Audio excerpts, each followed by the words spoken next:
Assalamualaikum warahmatullahi wabarakatuh. Sampurasun. Kang Deddy Mulyadi menyenggol Kades yang mengatakan bahwa gubernur itu otoriter ya. Dan ternyata Kang Deddy menemukan fakta adanya jual beli lahan negara, lahan sungai ya. 1 juta per meter ya. Ini pasti Kang Deddy akan menindak tegas orang-orang yang menyalahgunakan tanah negara ya, menjual tanah negara. Oke, kita simak pidatonya bersama-sama. Silakan.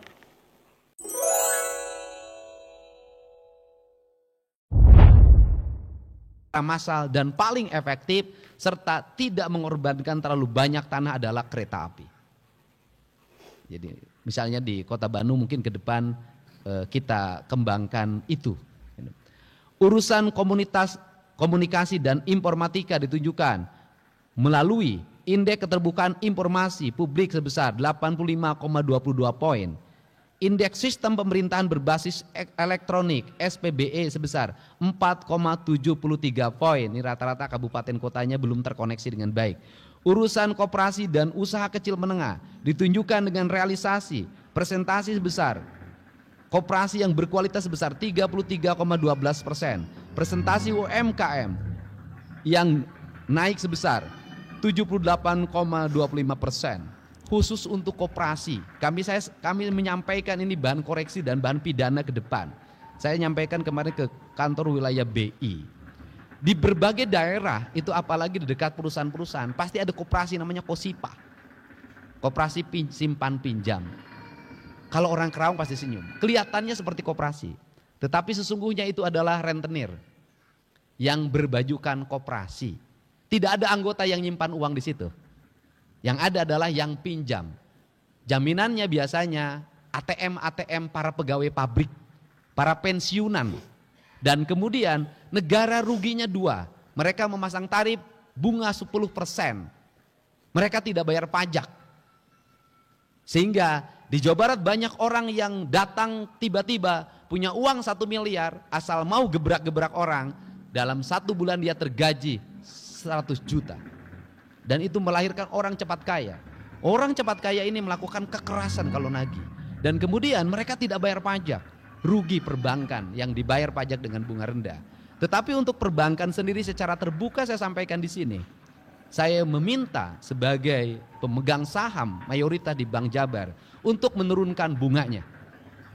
Saya minta Bank Jabar di RUPS nanti segera menurunkan bunganya. Karena bunga Bank Jabar terlalu besar menurut saya. Bunganya ini tujuannya untuk apa? Untuk akses ekonomi berkembang dan berjalan. Kalau kita hari ini mulai April nanti akan tender-tender terbuka dilakukan di mana-mana. Para kontraktor daerah menggunakan jasa Bank Jabar dengan tingkat bunga rendah. Maka itu akan mendorong pertumbuhan ekonomi di Jawa Barat. Kalau bunganya rendah maka mereka juga akan melahirkan kualitas pembangunan yang baik. Dan uangnya cepat berputar di seluruh wilayah Provinsi Jawa Barat. Jadi saya tegankan ke Bank Jabar ada 3 hal yang harus dilakukan. 1, menurunkan bunga. Yang kedua, merampingkan struktur birokrasi di Bank Jabarnya. Yang ketiga, mengurangi jumlah komisaris, mengurangi jumlah direktur.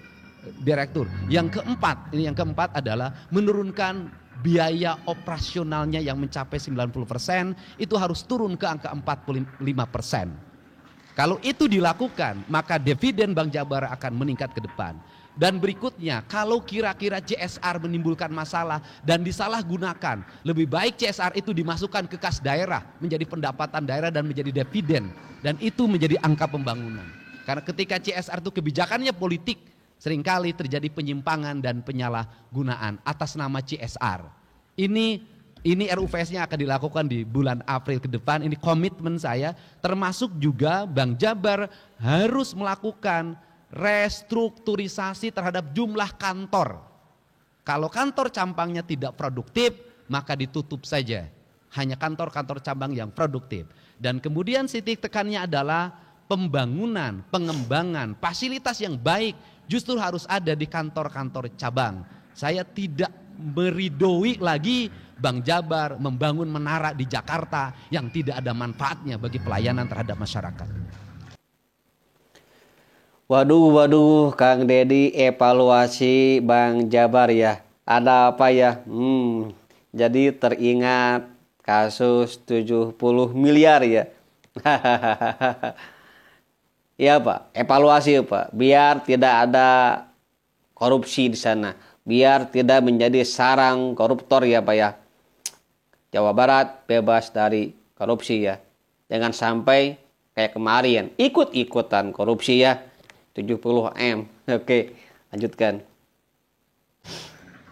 Urusan penanaman modal ditujukan dengan realisasi nilai realisasi investasi sebesar 251,14